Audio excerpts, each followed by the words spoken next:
Olá, sejam bem-vindos e bem-vindas a vocês que estão nos acompanhando pelo Facebook da Teologia à Distância e do Departamento de Teologia. Meu nome é Michele Amaral, sou a secretária do Departamento de Teologia da PUC-Rio. Estou aqui também com meu amigo Rodrigo, que é o secretário da Comunicação da Teologia, né, também.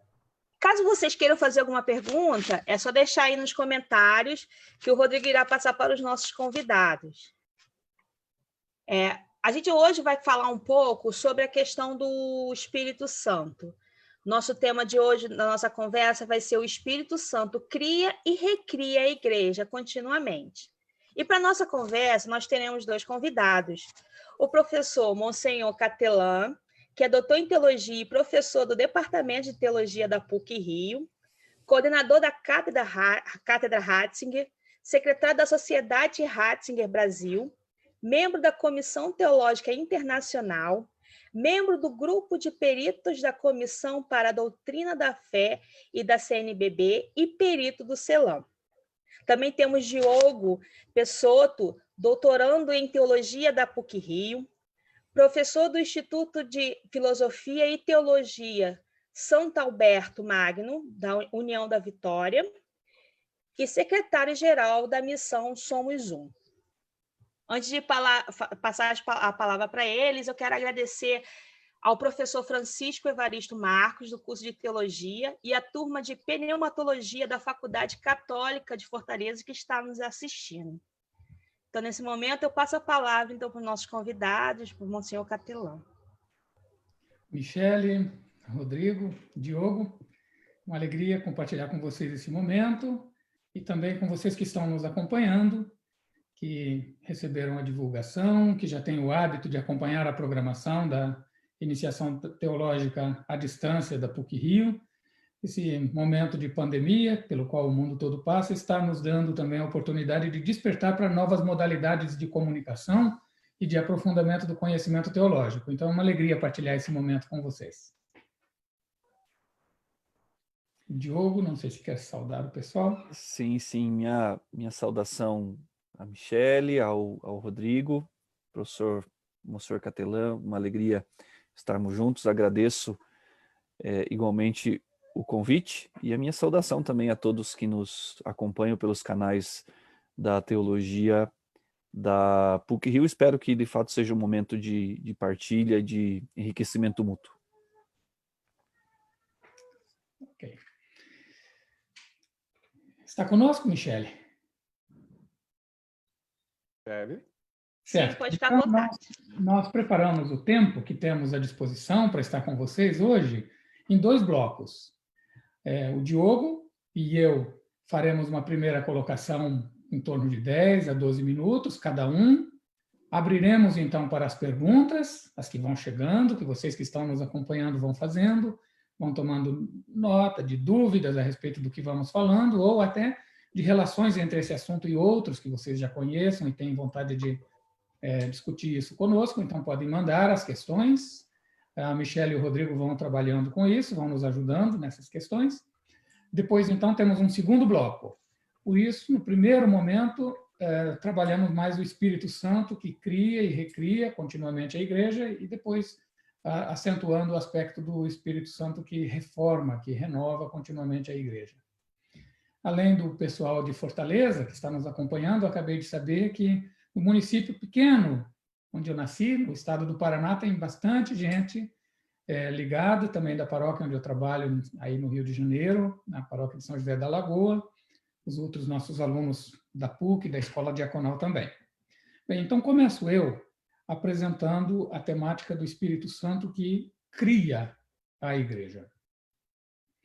No Concílio Vaticano II, a Lumen Gentium, ao apresentarem a origem da Igreja, se apresenta como é que a Igreja é fundada, é preparada pelo Pai, pelo Filho e pelo Espírito Santo. São os números 2, 3, 4 da Lumen Gentium.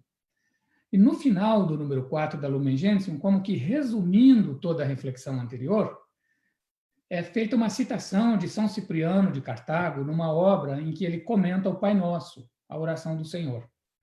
Então, na Lumen Gentium número 4, se conclui dizendo: a igreja é o povo reunido na unidade do Pai, do Filho e do Espírito Santo.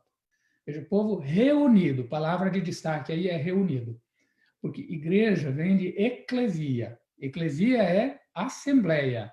Assembleia é reunião convocada. Então, a igreja é o povo reunido. E reunido como? Por conta própria? Por uma decisão? Por uma união moral de vontades? Não. É reunido por iniciativa de Deus Trindade, do Pai, do Filho e do Espírito Santo. Em geral, nós pensamos que a igreja, a origem da igreja se deve somente a Jesus. Mas essa frase nos diz que não. Essa reunião, o Pai realiza por meio da missão do Filho e do Espírito Santo. Então, as duas pessoas enviadas pelo Pai realizam a obra da criação da igreja no mundo. Bem, o Filho reúne o povo anunciando a chegada do reino de Deus. E por isso, de um certo modo, se destaca a figura do Filho. E nós pensamos a igreja com relação ao Filho, a Jesus Cristo. Por quê? Porque ele é que se encarnou. Nós temos o relato do nascimento e do ministério dele nos evangelhos. Então, é muito mais simples para nós atribuirmos ao Filho a origem da igreja.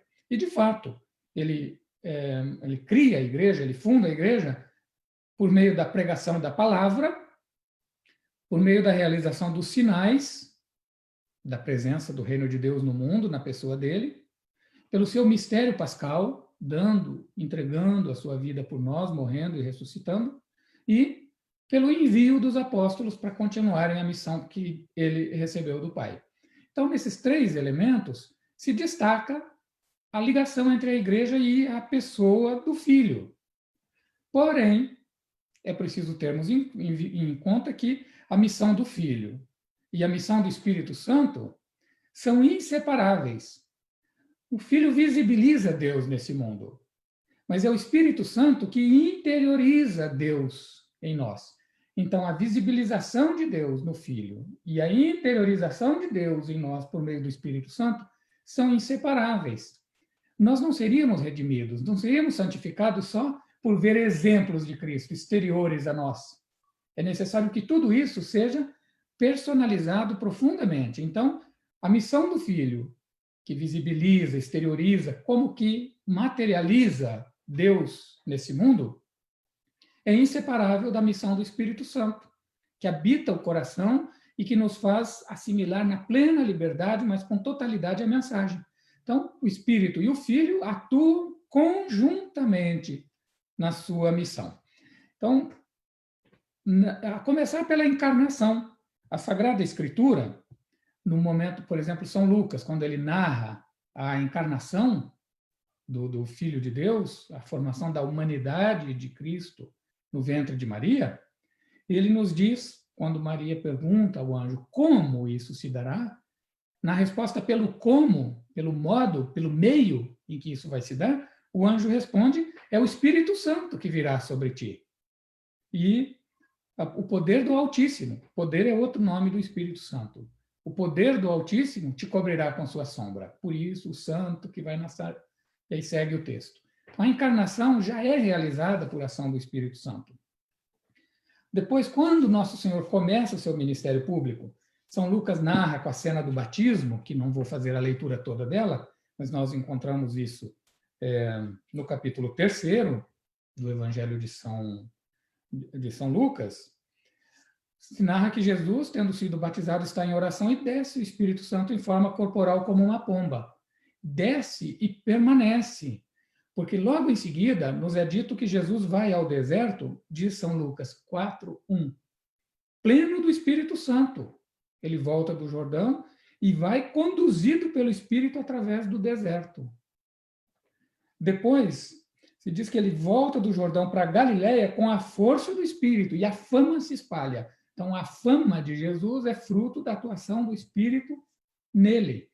Então, aquilo que nós dizíamos, que Jesus inicia a igreja pela pregação da palavra, a pregação da palavra é feita na força do Espírito. Os sinais que Nosso Senhor realiza por exemplo, como está dito em Mateus 12, 28. Em Mateus 12, 28, Jesus acaba de fazer um exorcismo e atribui que ele está expulsando os demônios porque tem o príncipe dos demônios. E aí ele dá a explicação, então, de que não se trata de Beelzebul, de príncipe de demônio, coisa nenhuma, mas que é do Espírito Santo. E aí a frase que ele diz é: se é pelo Espírito de Deus que eu expulso os demônios, então o reino de Deus já chegou entre vós. Então, a palavra, Jesus anuncia na força do Espírito, os sinais, e o sinal mais típico, que de um certo modo resume todos os outros sinais e milagres que Jesus realiza, são os exorcismos.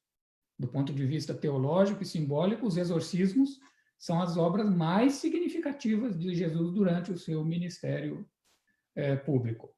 Apesar de certo descrédito que se dá ao tema dos exorcismos, inegável isso.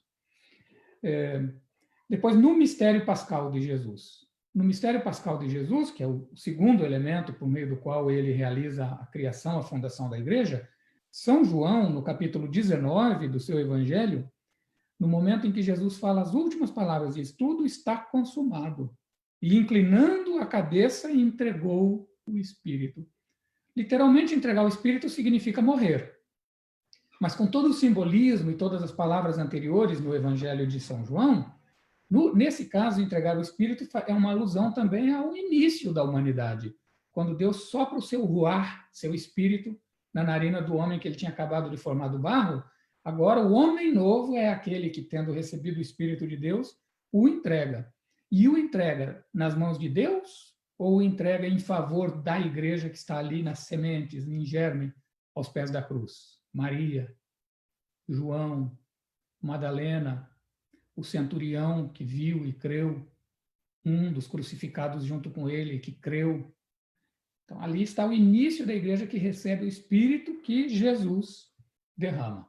E logo depois, no versículo 34 do mesmo capítulo 19 de São João, se conta que o soldado, segundo a tradição se chamava Longino, daí vem São Longuinho, Longino atravessou o lado de Jesus e saiu sangue e água.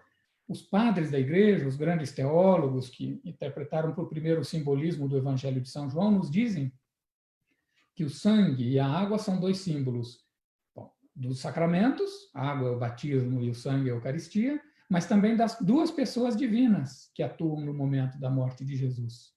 O Filho, o sangue da humanidade, quem tem sangue é ser desse mundo, e a água, que ele mesmo tinha dito, seja no discurso com Nicodemos, com a samaritana, no capítulo 11, quando está no templo, a água é o que jorra do coração de quem crê em Jesus, é o Espírito Santo, no Evangelho de São João. Então, essa água e esse sangue têm duplo simbolismo, os sacramentos e as duas pessoas divinas. E, por fim, Jesus edifica a igreja, o terceiro elemento que eu estou destacando é o envio dos apóstolos. Bem, no envio dos apóstolos, no mesmo evangelho de São João, capítulo 20, o versículo 22, Jesus diz: como o Pai me enviou, assim também eu vos envio. E dizendo isso, soprou, sopro, pneuma em grego, ruar em hebraico, espírito em português, espírito. É espírito em latim, espírito em português. Mesma coisa, Jesus sopra, quer dizer, ele dá o Espírito sobre os apóstolos, dizendo: recebei o Espírito Santo, e aí associa os apóstolos à obra da redenção. A quem vocês perdoarem serão perdoados. Poderão aplicar a obra da redenção por meio do perdão, da reconciliação da humanidade toda em Deus. Então, o envio dos apóstolos é feito na força do Espírito. São Lucas corrobora isso, no início dos Atos dos Apóstolos, capítulo 1, versículo 8, o último diálogo de Jesus com os apóstolos. Eles fazem lá uma pergunta e Jesus diz: bem, isso não é da conta, não se preocupem com isso, mas vocês fiquem em Jerusalém e esperem, porque descerá sobre vós a força do Espírito Santo. Descer é um dos temas, o Espírito que desce. Como força é outra palavra-chave sobre o Espírito Santo. Então, descerá sobre vocês a força do Espírito. Para quê? Para que testemunheis em Jerusalém, em toda a Samaria, até os confins, na Judéia, até os confins do mundo. Então, os 3 elementos por meio dos quais que estamos destacando aqui Jesus funda a igreja, que é pregação da palavra e realização de sinais, mistério pascal e envio dos apóstolos, todos ele faz, mas com profunda participação do Espírito, sem o qual isso não se daria. Então podemos dizer com toda serenidade e profundidade teológica, o Espírito Santo cria a igreja juntamente com o Filho e o Pai. Ele é co-criador, co-instituinte da igreja para que realize a obra de Deus nesse mundo. Diogo, é com você. Muito bem. Tendo por pressuposto que o Espírito cria a igreja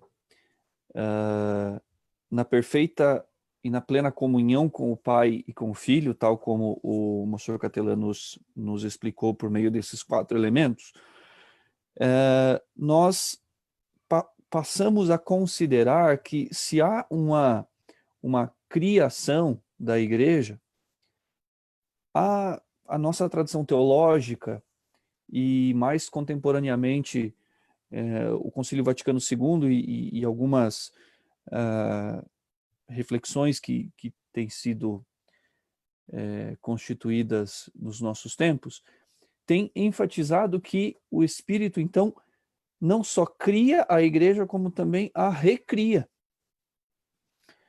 E, então, propriamente antes de nós delinearmos como o Espírito recria a igreja, é preciso que a gente entenda o que significa este recriar da igreja, ou esta recriação da igreja. De modo bastante pontual, o Concílio Vaticano II, no decreto Unitatis et Integratio, decreto sobre ecumenismo número 6, afirma que toda a renovação da igreja consiste essencialmente numa maior fidelidade à própria vocação. A igreja peregrina é chamada por Cristo a essa reforma perene. Destaque aqui na palavra reforma. Como instituição humana e terrena, a igreja necessita perpetuamente desta reforma. Vejamos que num conjunto pontual de afirmações, os padres conciliares destacam o tema da reforma. Numa outra passagem do Concílio Vaticano II, aí já na Constituição Dogmática Lumen Gentium, número 4, na qual essa mesma Constituição trata da obra do Espírito na igreja, nós lemos o seguinte: pela força do Evangelho, o Espírito, está se referindo ao Espírito que havia sido citado na frase anterior, o Espírito rejuvenesce a igreja e renova-a continuamente e leva à união perfeita com o seu esposo, que é Jesus Cristo. Portanto, a gente pode traçar aqui um paralelo entre esses dois conceitos, essas duas noções teológicas, de reforma e de renovação. A primeira situada num contexto mais amplo e a segunda situada exatamente na ação do Espírito na igreja. Vale salientar também que no século XX, mais especificamente no período pré-conciliar, alguns teólogos já se detinham no tema da reforma. Cito aqui apenas um para não nos alongarmos. Yves Congar, por exemplo, no ano de 1950, escreve A Verdadeira e a Falsa Reforma na Igreja, ou da Igreja. Aí há alguns enfoques possíveis. Portanto, o tema da reforma, que sempre esteve presente na nossa tradição teológica, ganha ênfase, especialmente nos últimos 150 anos. Você tem aí Antônio Rosmini, Hans King, você tem Joseph Ratzinger, mais próximo de nós, o próprio Papa Francisco, o Concílio Vaticano II. Então, este tema da recriação, ou este tema da renovação, da reforma, da reinstituição da igreja, é um tema hoje que perpassa a reflexão teológica e carece, de fato, de um aprofundamento para uma adequada compreensão. Pois bem, nesse sentido, para nós considerarmos que a igreja é passível de uma reforma, há 3 pressupostos básicos. O primeiro, a igreja é uma instituição espiritual, é mistério do Pai, do Filho e do Espírito Santo, como o Monsenhor Catelan citou no início da sua fala, Lumen Gentium 1. A igreja é corpo de Cristo. Lumen Gentium 8 destaca exatamente isso. A igreja como uma instituição que brota, que lança suas raízes na Trindade. Este é o primeiro pressuposto. O segundo pressuposto é o de que a igreja não é apenas uma ficção. A igreja é uma instituição histórica, situada temporalmente, visível, organizada. A ação de Deus, quando toca a história, de fato institucionaliza algumas experiências. A igreja é também instituição. A igreja está no tempo e no espaço. Porém, para que nós consideremos uma possível reforma eclesial, é sumamente importante que a gente considere a continuidade deste sujeito igreja. Ora, fazendo uma analogia breve, quando nós reformamos uma casa, significa que a estrutura da casa ou a noção de casa permanece, mas há algumas modificações, né? Sejam elas de cunho estrutural, acidental, algumas pequenas alterações. Assim, também, de maneira muito simples, numa comparação, acontece com a igreja. O sujeito igreja, a realidade igreja, aquela fundada por Jesus na força do Espírito Santo, permanece, é a mesma igreja. Contudo, há alguns elementos históricos, algumas formas pastorais, algumas práticas eclesiais que podem e devem, de fato, ser revistas, considerando a exigência dos nossos tempos. Então, esses três pressupostos são importantes para que a gente considere que é possível uma reforma na igreja. Pois bem, nesse sentido, reformar a igreja significa o quê? Do ponto de vista bastante amplo. Significa rupturas e continuidades. Significa revisar, modificar, alterar, qualificar, ressignificar, repropor as formas históricas da vida e da missão da igreja, a fim de que estas correspondam sempre mais à natureza e vocação do mesmo e único sujeito igreja. Lumen Gentium 1 diz exatamente isso. A igreja, na condição de sacramento da salvação, atua em favor da comunhão com Deus e da comunhão dos seres humanos entre si, anunciando o evangelho, anunciando o reino de Deus e a salvação. Portanto, quando nós falamos de reforma da igreja, em primeiro lugar, nós não falamos de uma reforma institucional. Eventualmente, nos últimos tempos, pode até haver um certo equívoco com relação a este conceito. Então, o Papa Francisco está reformando a igreja porque está mudando pessoas de cargos, né? Não é este o primeiro sentido fundamentalmente teológico do termo. O sentido teológico de reforma da igreja é as rupturas das formas históricas, mas a continuidade do mesmo sujeito igreja. E isso está presente, especialmente, já em Congar, 1950, mas depois Ratzinger traduziu isso para nós, O Novo Povo de Deus, numa de suas obras, e em 2005, quando discursou a Cúria Romana para a apresentação dos votos de Natal, disse exatamente isso. Há no Concílio Vaticano II, especialmente nesta lógica de reforma da igreja, uma hermenêutica de continuidade, mas esta continuidade supõe e implica rupturas das suas formas históricas, rupturas de algumas de suas práticas, para que o sujeito igreja permaneça fiel à sua natureza e à sua vocação. Nesse sentido, como então que o Espírito reforma a igreja? Aí vem a grande pergunta, tema do nosso encontro. Como o Espírito recria a igreja? Como o Espírito reinstitui a igreja se ele, com Jesus, a instituiu? Bom, Cristo é a forma da igreja. Cristo é o paradigma da igreja. O Monsenhor Catelan disse muito bem, não haveria salvação, não haveria experiência de salvação se nós apenas olhássemos os exemplos de Jesus e disséssemos como isso é bonito. Mas a vida de Jesus, as obras de Jesus, a salvação de Jesus é normativo, é um elemento normativo, é um elemento que nos configura a Ele mesmo. Não é apenas um bom exemplo a ser admirado. a palavra se encarna na nossa vida. Então, Cristo é a forma da igreja. São Paulo vai dizer, por exemplo, que ele é a cabeça da igreja. A cabeça governa o corpo. Então, Cristo é o elemento normativo. O Espírito reforma, fazendo uma pequena separação das sílabas.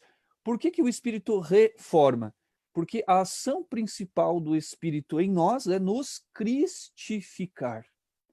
É cristificar os batizados. É atuar em nós, aquilo que o Monsenhor Catana dizia, de interiorizar Deus, para que o exemplo de Jesus, a vida de Jesus, seja também a nossa vida. Então, o Espírito é o elemento vivificador. Não é à toa que os padres da igreja chamavam o Espírito de alma da igreja.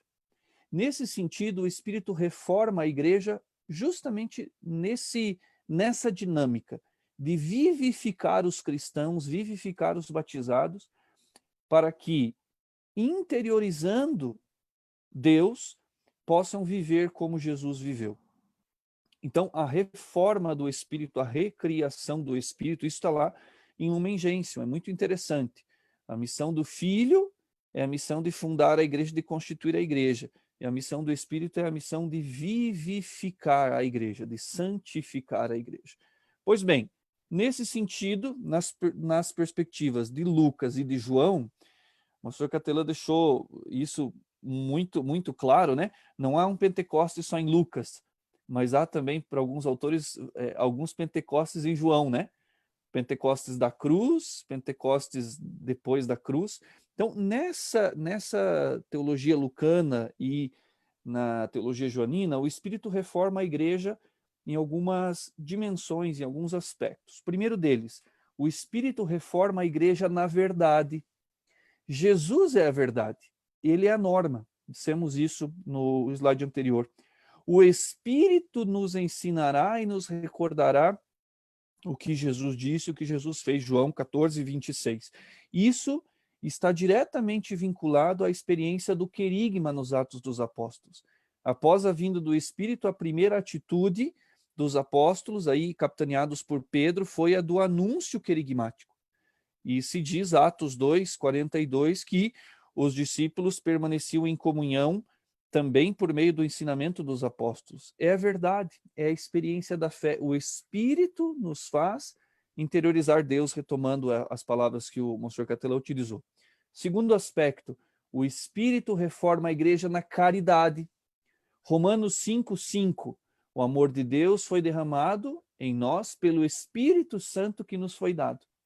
Nesse sentido, o Espírito Santo, como diz João Paulo II, em Dominum et Vivificantem, que é o amor dom do Pai e do Filho, não é um afeto. Eventualmente, nas nossas experiências humanas, nós podemos dizer que caridade, que amor, ainda que não sejam isso, podem ser confundidas com afetos, com gostos. Não. O Espírito na igreja não é afeto, mas é efeito da graça, é concretude da graça, é atuação da graça em favor, evidentemente que da santificação pessoal, mas em favor dos irmãos. E aqui a gente pode aproximar estas realidades da igreja nascente, da martiria, do testemunho e da diaconia, do serviço. O amor de Deus não é apenas um sentimento, ainda que traga consigo este elemento afetivo, mas é essencialmente concretude, é prática concreta de doação, de entrega. Terceiro aspecto pelo qual o Espírito reforma a igreja, comunhão. Se a igreja é ícone da Trindade e comunhão, se a igreja lança suas raízes na comunhão da Trindade, do Pai, do Filho e do Espírito Santo, a igreja é una na sua diversidade. São Paulo, primeira epístola aos Coríntios, capítulo 12, faz uma descrição, depois o Monsenhor Cattelan vai também nos apresentar um pouco sobre isso. A comunhão é uma das finalidades da igreja. Lumen Gentium 1, instrumento de comunhão com Deus e entre os seres humanos. Aí o aspecto da koinonia, os discípulos das primeiras comunidades viviam em comunhão fraterna. Portanto, o Espírito reforma a igreja na comunhão, ou seja, ele é princípio de unidade na diversidade dos seus membros, dos dons, dos carismas e ministérios. E por fim, neste trecho, nesta primeira fala, o Espírito reforma a igreja na santidade, porque santo não é um adjetivo do Espírito, um acidente, mas é a sua própria identidade. Portanto, a vida no Espírito da qual Paulo trata em Gálatas, Romanos, não é uma vida à parte da ação do Espírito. Pelo contrário, o Espírito atuando em nós a partir do nosso batismo nos faz livres. Então, nós somos filhos no Pai, somos irmãos em Cristo e somos livres no Espírito. Não estamos mais sob o jugo da lei. Então, a santidade, de fato, é a experiência da vida no Espírito. Esses 4 elementos, verdade, caridade, comunhão e santidade, nos apresentam de maneira inicial a dinâmica reformadora do Espírito na igreja. Depois, no segundo momento, nós vamos aprofundar um 5º aspecto, que aí vai corroborar a fala do Monsenhor Catelã sobre a edificação da igreja. Então, nesse sentido, o Espírito recria a igreja, reinstitui a igreja, porque já com Jesus estava na sua fundação, na sua criação. A mesma experiência do Espírito na fundação da igreja, naqueles 4 pontos que o Monsenhor Catelã apresentou, se exprimem no cotidiano da igreja de maneira contínua. Por isso o tema da nossa fala hoje, né? Uma criação, uma recriação contínua.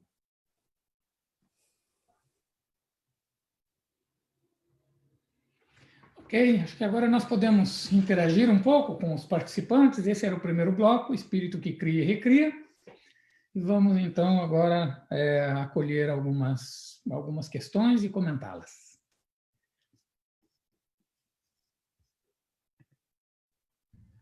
Monsenhor, Oi, Michele. no cenáculo, a gente vê, né, que Maria e os discípulos estavam lá presentes e amedrontados. Tomando como base o título mariano que a tradição nos apresenta, de Nossa Senhora de Pentecoste, o senhor poderia falar um pouco sobre o papel de Maria nesse momento?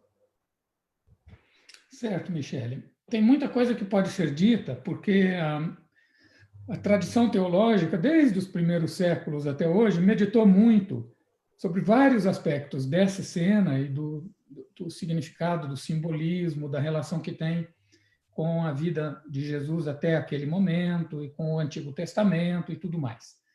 Mas, assim, para ir bem no ponto específico em que você tocou, existe na obra de São Lucas, né, o Evangelho e Atos dos Apóstolos, existe um paralelismo de comparação, não de identidade, mas de comparação entre Jesus e a igreja. Então, assim como Jesus foi concebido pelo poder do Espírito Santo, nasceu da Virgem Maria, assim a igreja, concebida pelo poder do Espírito Santo, e a fase da gestação da igreja corresponderia ao ministério público de Jesus até o seu mistério pascal.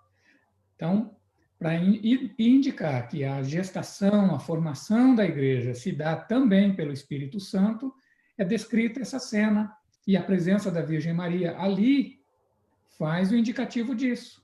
Assim como por meio de Maria, que antes de acolher Jesus no corpo, acolheu a palavra na fé, assim também ela está no início da igreja, ela é membro da igreja, o membro mais excelente da igreja, e nesse organismo, que é corpo de Cristo, a igreja, ela desempenha papel similar ao da encarnação, ela é mãe.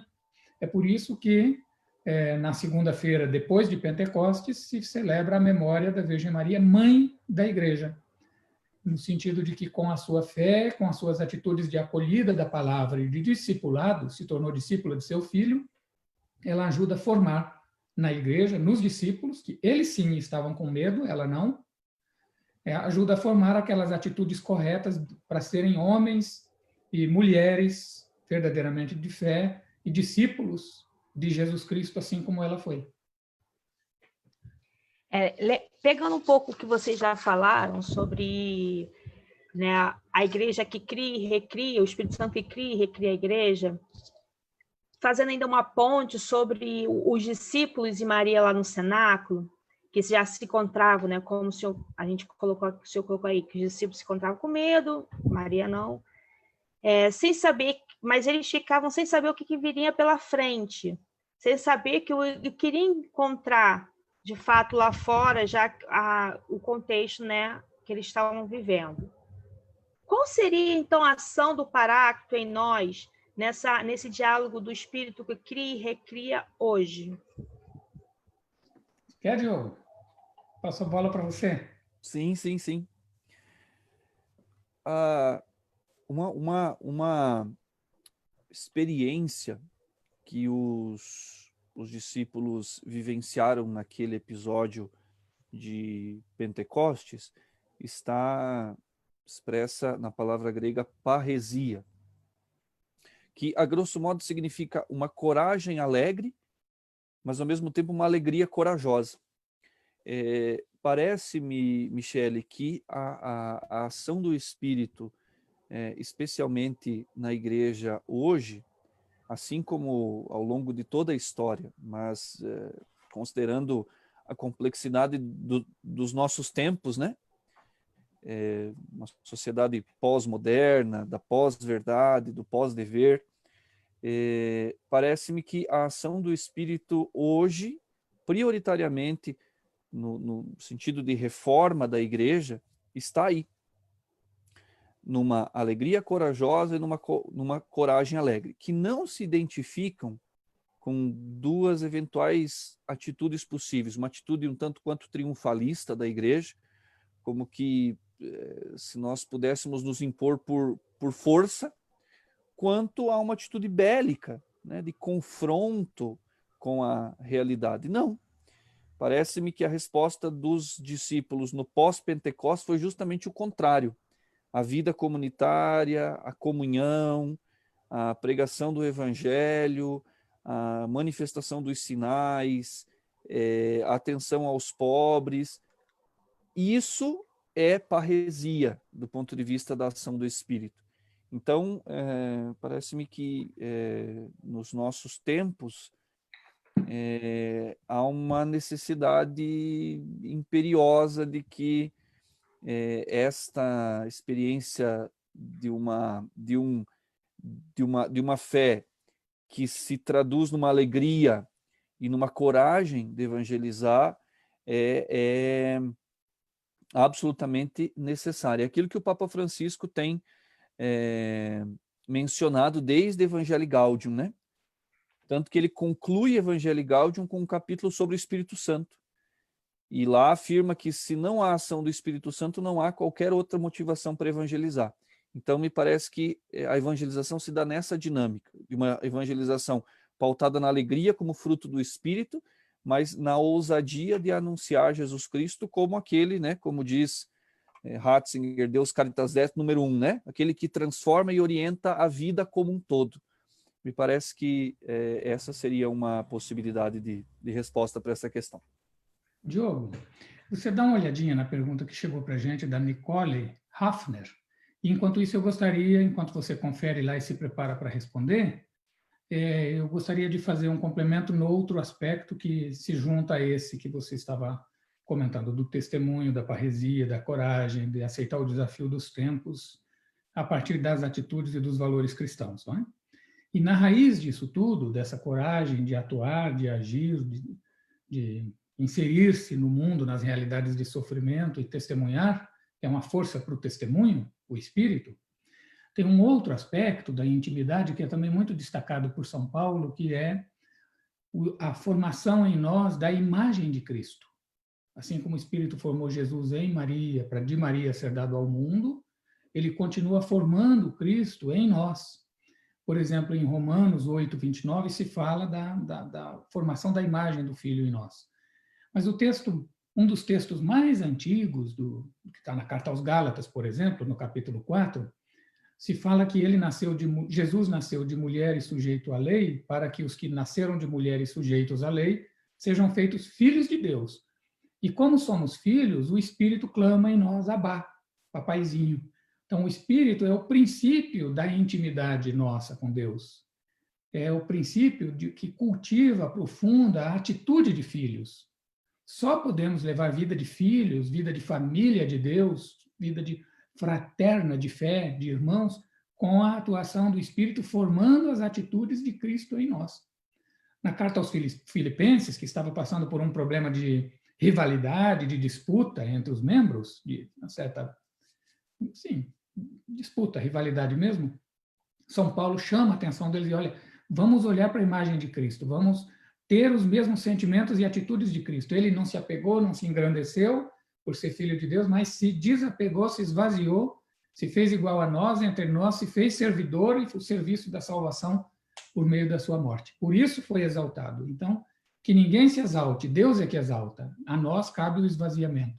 Então, a formação das atitudes de Cristo é que são resultado da atuação do Espírito Santo. Agora, volta para o tema da reforma, respondendo a pergunta da Nicole, não é isso? Isso. A Nicole faz a seguinte pergunta. Eu sou leiga nas questões da Igreja Católica. Desculpe se a questão for conhecimento mais básico. De modo algum, né? Que é um espaço bastante livre de partilha.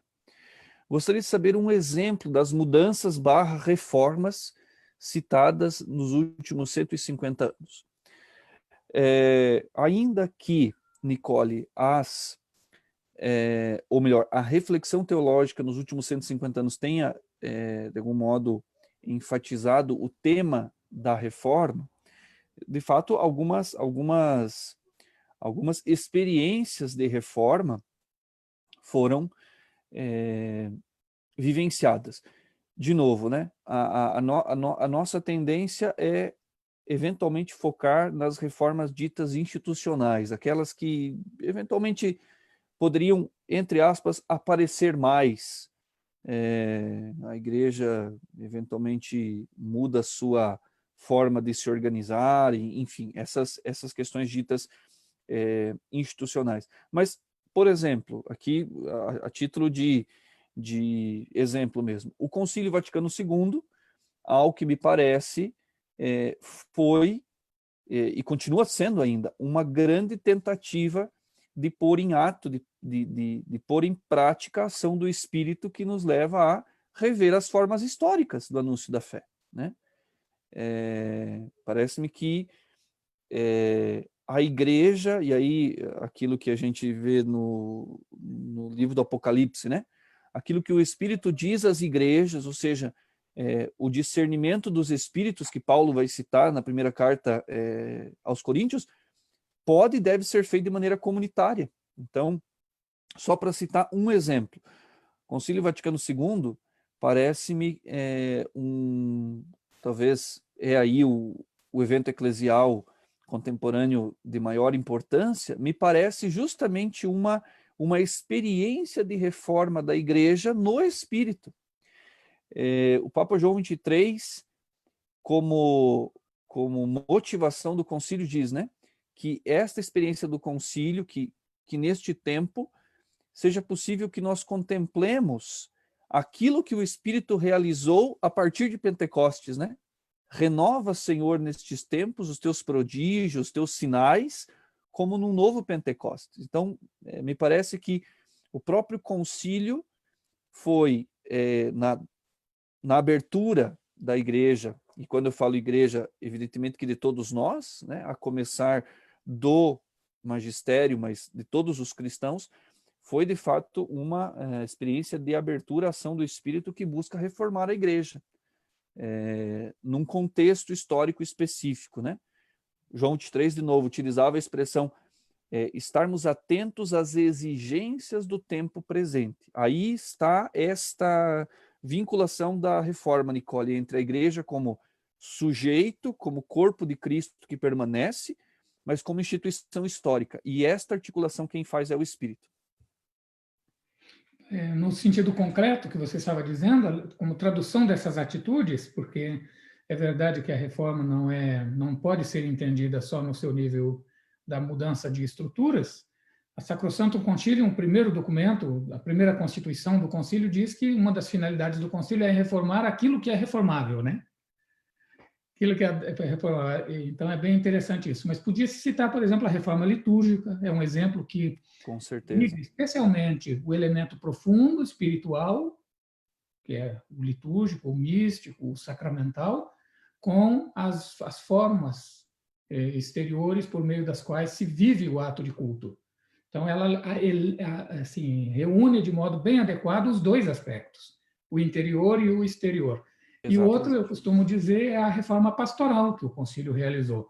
Por exemplo, instituindo conselhos, conselho pastoral, conselhos em nível diocesano, conselho presbiteral, essa reforma mesmo de mais ampla participação, que honra melhor o senso de fé de todo o povo de Deus e o direito, o dever de todos de participar, né? Então, se aliam profundamente os dois elementos, que também, sem mexer em elementos estruturais, também não tem reforma, né? Perfeito.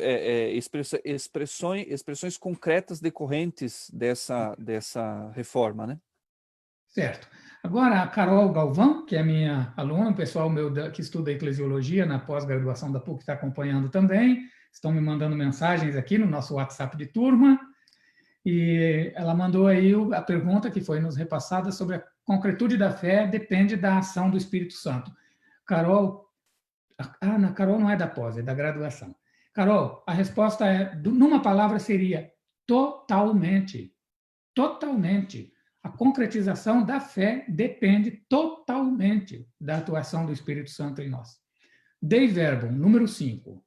Define, descreve o que é a atitude fundamental da fé, como entrega total, completa de si mesmo a Deus que se revela.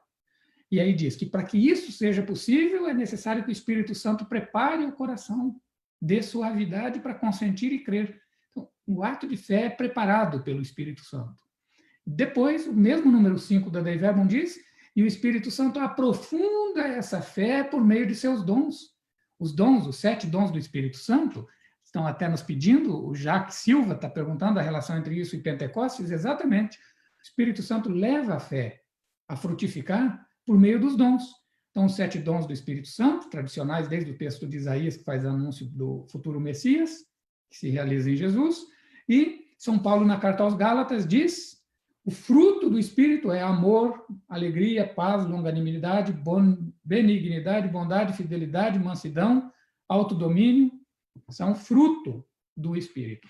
Então, totalmente, e isso linka com a temática do Espírito Santo, seja na frutificação da fé, seja na unidade da mesma igreja, corpo de Cristo, que nós estamos vivenciando e vamos celebrar hoje à noite solenemente e amanhã como festa de Pentecostes. Você quer responder a seguinte, Diogo, sobre o protagonismo do Espírito Santo na missão? Eu havia observado a pergunta da Jaque a respeito da relação entre Pentecostes e a Semana da Unidade, a Semana de Oração pela Unidade dos Cristãos. E tem até uma atuação a respeito disso, você atua porque no mesmo. Estamos aí em meio à Semana de Oração pela Unidade dos Cristãos. É interessante porque no Hemisfério Norte essa semana é celebrada em janeiro, né? Justamente na semana que ou no contexto da festa litúrgica da conversão de São Paulo, né? Apóstolo dos gentios. E aqui no Hemisfério Sul é celebrado na semana que antecede Pentecostes, justamente porque já que o Espírito é o princípio da unidade da igreja. Aquilo que a gente recita no credo niceno-constantinopolitano, creio na igreja una, santa, católica e apostólica, no âmbito do estudo da pneumatologia, nós identificamos que o Espírito é o princípio disso que a gente chama de notas da igreja. O Espírito é princípio da unidade da igreja, da santidade, da catolicidade e da apostolicidade. Então, nesse sentido, e aí hoje, já desde o Concílio Vaticano II, o movimento ecumênico que o precedeu, e hoje mais propriamente Papa Francisco, tem destacado o que se chama de ecumenismo espiritual, ou ecumenismo do Espírito. João Paulo II já havia dito que a pedra de toque da relação entre os cristãos é justamente a oração, ou a comunhão na oração. Então, quem reza em nós, quem ora em nós é o Espírito, Romanos 8, 26, ele intercede pela igreja. E aí, se nós tomarmos João capítulo 17, a última oração de Jesus, ele diz: Pai, que todos sejam um, para que o mundo creia que tu me enviaste. Portanto, no Novo Testamento, Quem nos faz crer em Jesus? Quem nos faz ter uma experiência daquilo que o Monsenhor Catelã dizia, de nos fazer a imagem de Cristo? É o Espírito. Portanto, quando nós falamos de relações ecumênicas, ou nós falamos de unidade, nós falamos de relação entre os cristãos, nós não estamos falando de uma relação meramente, de novo, institucional, de uma relação meramente funcional, de eventos, mas estamos falando de vinculação, de comunhão. Ainda que nossa unidade não seja plena do ponto de vista da fé, e aí todas as feridas da divisão presenciadas ao longo destes últimos séculos, e que aqui no Brasil experimentamos de maneira até um tanto quanto dolorosa, ataques e essa atitude bélica entre os cristãos, situar a semana de oração pela unidade dos cristãos no pré-Pentecostes evidencia que a nossa unidade é no Espírito. E aí todos nós que somos batizados no mesmo Espírito. Paulo vai dizer, há um só Senhor, uma só fé, um só batismo, um só Espírito que atua em todos e por meio de todos. Então, nesse sentido, Pentecostes, de fato, é a festa da unidade. Vale dizer também, né, que no próprio episódio de Pentecostes, em Atos 2, a presença de vários povos, né, a multiplicidade das experiências culturais e territoriais também nos indicam a relevância do Pentecostes para o tema da unidade. Lembra que nós falávamos, né? O Espírito reforma a igreja na comunhão. Então, não é à toa que a palavra reforma aparece no decreto sobre ecumenismo no Concílio Vaticano II. Não aparece em Lumen Gentium. Disse que a reforma é critério pressuposto para a unidade, ou seja, né? Quanto mais a igreja é aquilo que ela deve ser, mais nós nos entendemos como um, não obstante as nossas divisões aí causadas por questões históricas, teológicas, sociais, entre outras. Marlúcia, o nome completo é...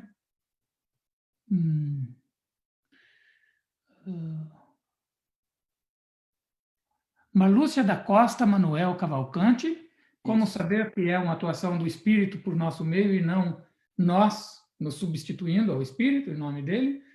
E a Ana Maria perguntou sobre a oração em línguas. Eu vou juntar as duas coisas. Veja bem, existe um risco, e a pergunta de ambas apontam para esse risco. Veja, como o Espírito age a partir da interioridade, no coração na Bíblia é a sede da consciência, da decisão, não é sede de afetos, né? No simbolismo bíblico, sede dos afetos são os rins. O coração é a sede da decisão, é a sede das convicções. Então, o Espírito Santo a partir do coração, a partir da consciência. E aí a gente pode se enganar facilmente. O engano do subjetivismo, o engano do individualismo. A gente pode se perder na falta de referência. O risco existe, o risco é real. Não é uma coisa de só menos importância, não. E como a gente saber? Para a gente saber, a gente precisa ter critérios objetivos. Tem que ter critérios objetivos para avaliar, para discernir. Então, se algo me conduz à divisão, não produz união, eu já tenho que ficar muito atento.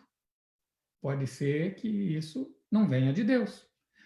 Algo que não me reforça a minha semelhança com Cristo, na sua entrega, na sua humildade. Mas, pelo contrário, começa a me exaltar, me fazer destacar, fazer buscar meu protagonismo, aí eu já devo começar a me preocupar também. O Espírito Santo, quando atua na intimidade do coração, na interioridade da consciência, ele nos torna mais similares a Cristo e mais em comunhão com a Igreja de Cristo. Então, se me afasta das atitudes de Cristo, ou se saltando o mistério da morte de Cristo já vai me fazendo parecido com o ressuscitado glorioso e tudo mais. E se me afasta da igreja, da comunhão da igreja, eu não tenho atitudes de comunhão e de obediência, inclusive, sempre que necessário, aqui o risco de que seja eu me substituindo ao Espírito Santo e atribuindo a ele vontades minhas, caprichos meus, coisas que, no fundo, são ainda reflexos da minha limitação ou até, talvez, do meu próprio pecado. E com a oração em línguas acontece a mesma coisa. Veja bem, a oração em línguas está atestada na Sagrada Escritura, não pode ser negada. Ela existe. E basta ler os textos de São Paulo, a gente vê com clareza. Ele atribui ao Espírito Santo o dom autêntico das línguas. Agora, nesse campo da oração em línguas, de falar em línguas, é possível também que uma pessoa faça isso de modo projetivo, para chamar a atenção, para se destacar, porque é algo extraordinário, porque é algo diferente, porque os outros estão fazendo e eu não estou fazendo. Então, nesse campo, a mesma coisa que eu respondi para Marlúcia, a projeção do meu ego e não a atuação do Espírito. Agora, se orando em línguas, junto com o meu grupo de oração, ou sozinho, isso me torna uma pessoa mais humilde, mais capaz de servir aos outros, de viver a caridade de Cristo, critério de 1 Coríntios 13, tudo seria inútil se não fosse a caridade, e caridade é serviço, seguindo Cristo.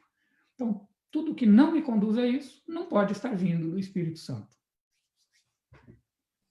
É o duplo critério dos carismas, né, Monsenhor Catelan? A edificação da igreja, que depois o senhor vai comentar, e o bem comum, né? Se um carisma, extraordinário ou não passa pelo crivo desse duplo critério, pode ocorrer exatamente, nós corremos exatamente esse risco, né? De fazermos meramente como, ou o exercício desse carisma ser meramente um exercício de projeção pessoal, né? Nós temos aqui a Jaque, me parece que também perguntou sobre a questão do espírito protagonista da missão. Depois, no segundo bloco, a gente vai tratar desse assunto, aí talvez a gente aguarda para responder lá.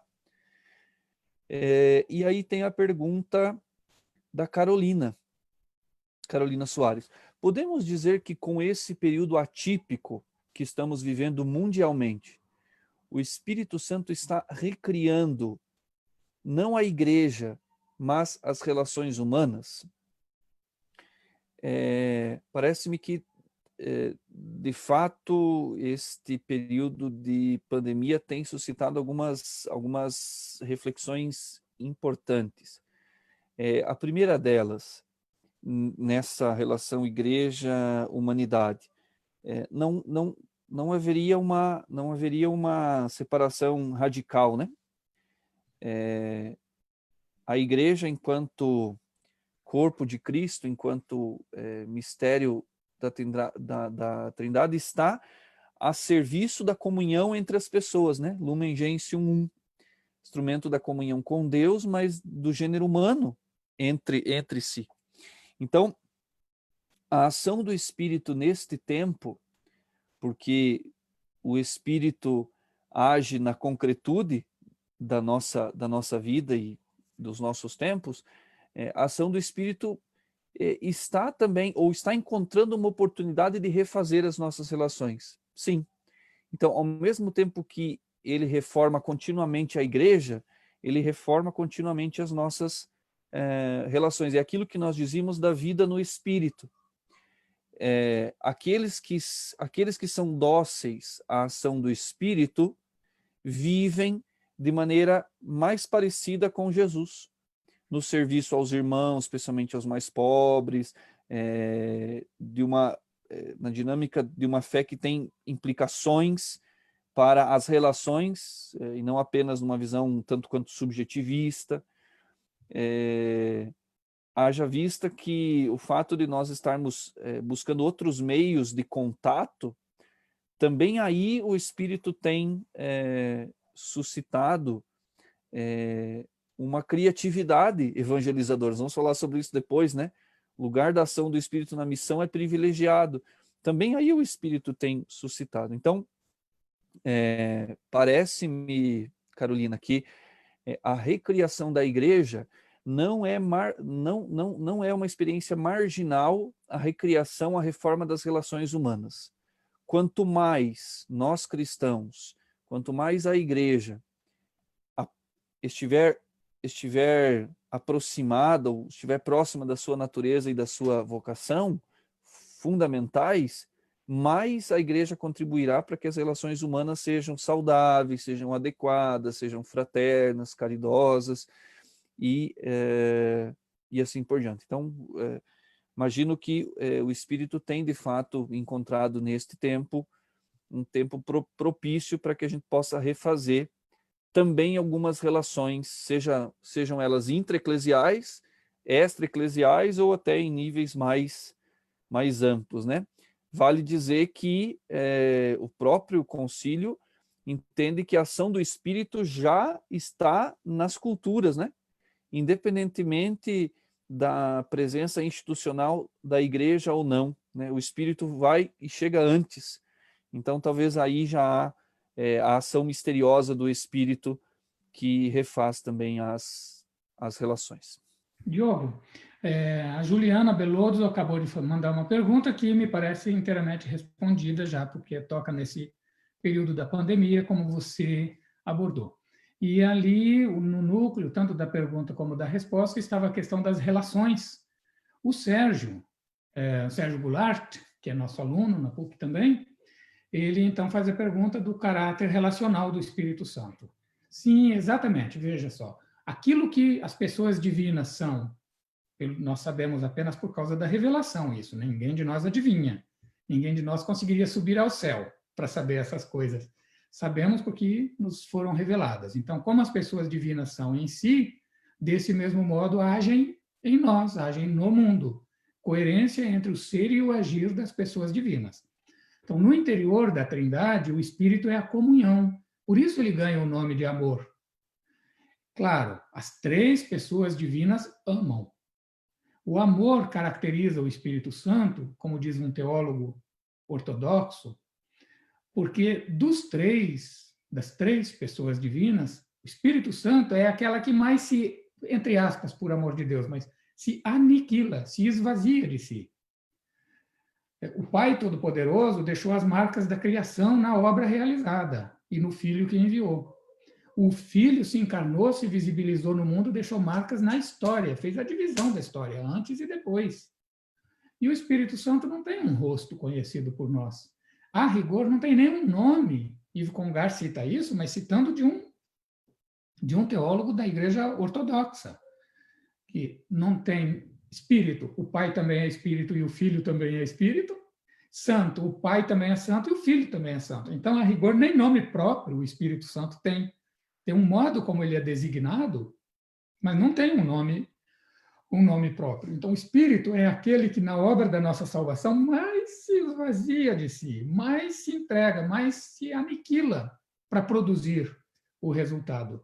E o fundamento de toda relação autêntica está justamente na capacidade de abrir espaço em si para o outro. Abrir espaço no meu pensamento para o pensamento da outra pessoa. Compreender o pensamento que a pessoa exprime.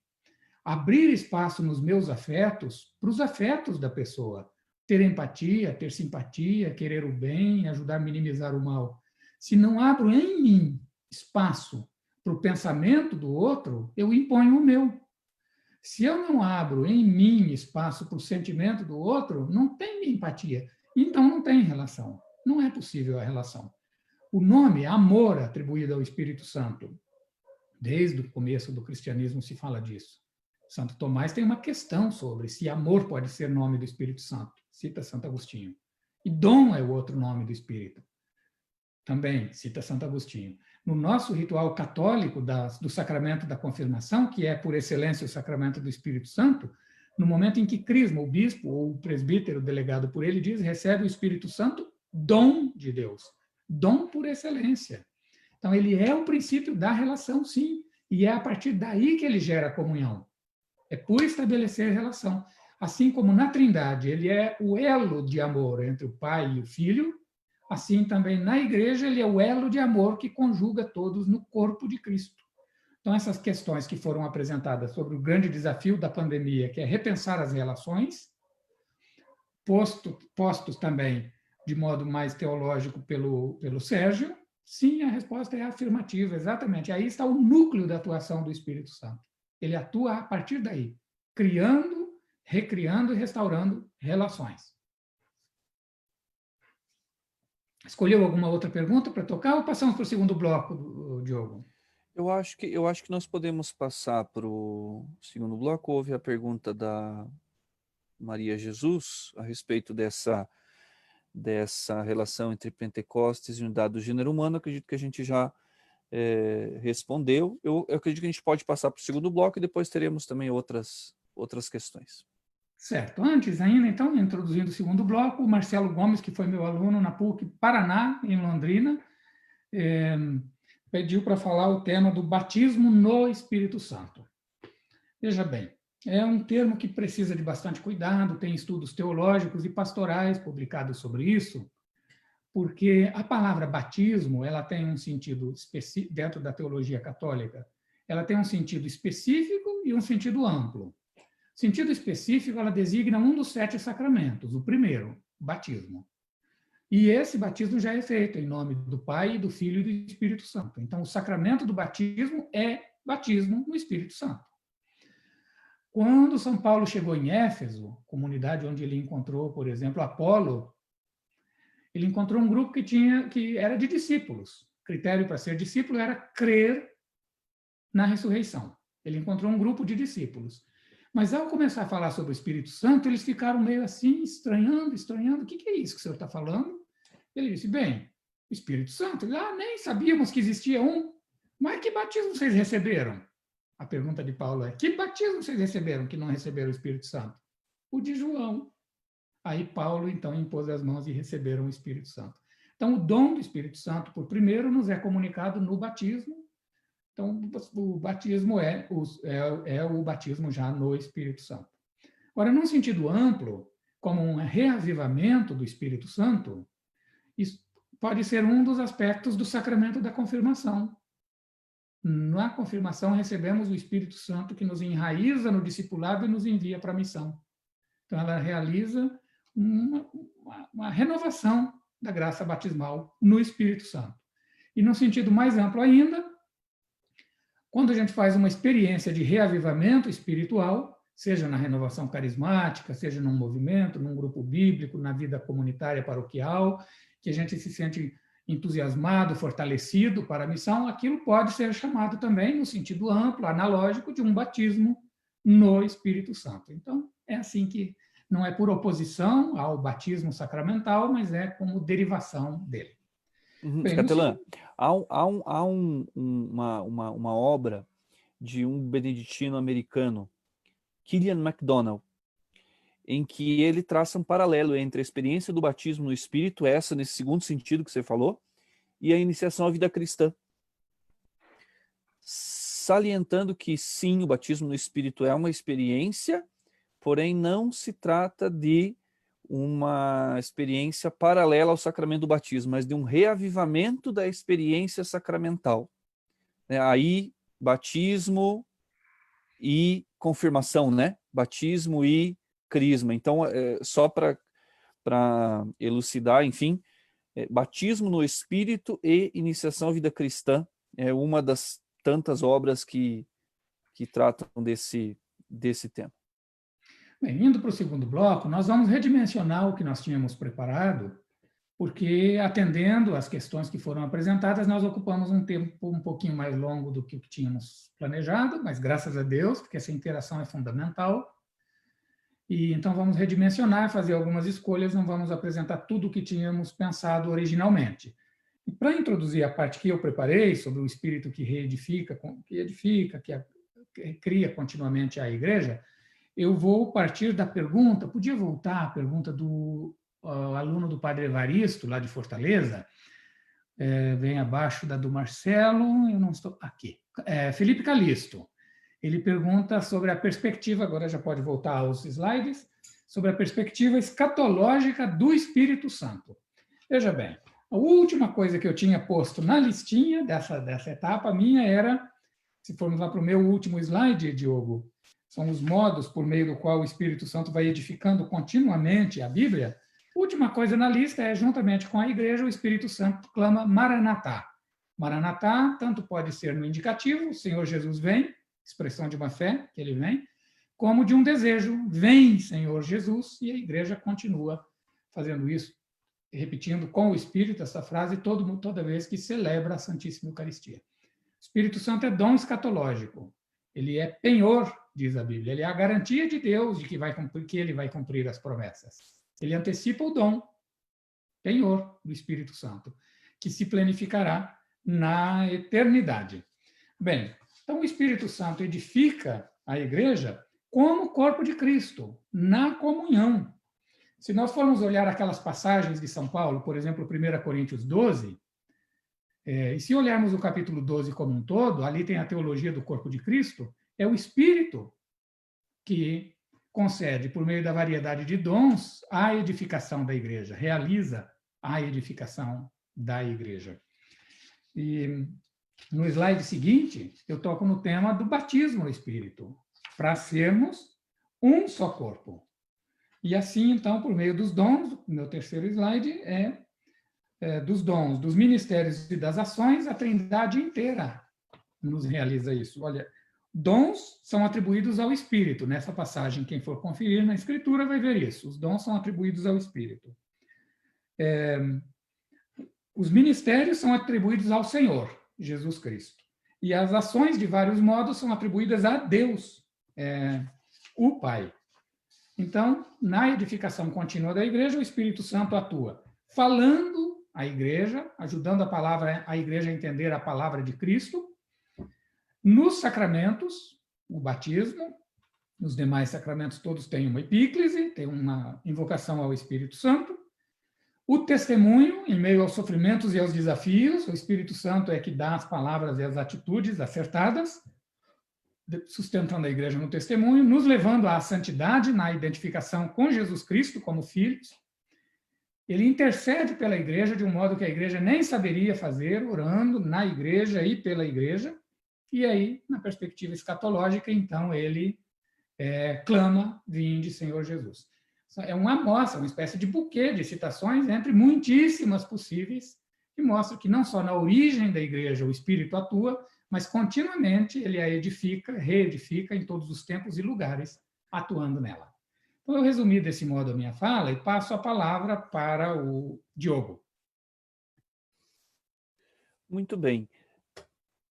Vinculado ao tema da edificação da igreja pelo Espírito, considerando que esta edificação se dá na perspectiva dos dons, dos ministérios e das ações, que evidentemente são ações da Trindade, mas aqui a ênfase é propriamente na atuação do Espírito na igreja, nós fizemos questão de deixar para este segundo bloco o tema da reforma da igreja no Espírito em perspectiva missionária. Aqueles 4 pontos que nós abordamos no início, verdade, comunhão, caridade e santidade, a estes 4 elementos, a esses 4 aspectos da reforma no Espírito, nós acrescentamos este quinto: o Espírito reforma a igreja na missão.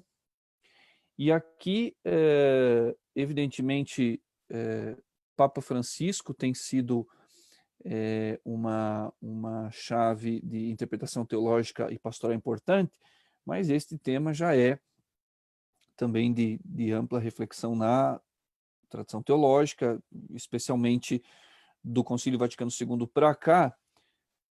Todos os pontífices e muitos teólogos trataram exatamente dessa temática. Paulo VI, em Evangelii Nunciandi, João Paulo II, no Redemptoris Missio, Bento XVI tem um número em Deus Caritas Est, que trata exatamente desta reforma. Não cita exatamente o termo reforma, mas o Espírito que age na igreja como amor para que a igreja seja aquilo que ela deve ser de fato. E aí o Papa Francisco, especialmente em Evangelii Gaudium, trata da transformação, da reforma missionária da igreja em perspectiva pneumatológica. Pois bem, ainda na primeira epístola aos Coríntios, no capítulo 12, é possível identificar uma das ações do Espírito no âmbito da nossa fé. A conversão ao Evangelho é obra do Espírito que nos faz confessar Jesus Cristo como Senhor. Portanto, aqui já é explicitado o elemento da conversão. Ou seja, o Espírito nos configura a Cristo, e isto gera em nós a experiência que nós denominamos conversão, e nesta dinâmica de conversão nós assentimos ao senhorio de Jesus nas nossas vidas e, evidentemente, que de maneira comunitária na igreja. Portanto, quem realiza esta obra de conversão é o Espírito. Porém, esta obra de conversão, aí nós vamos voltar ao que nós falávamos no primeiro bloco, não se trata apenas de uma experiência subjetiva em sentido absoluto. Eu estou convertido, eu faço uma experiência de avivamento, eu faço uma experiência com Deus, e isso diz respeito apenas à minha existência. Não. O Espírito é primaz.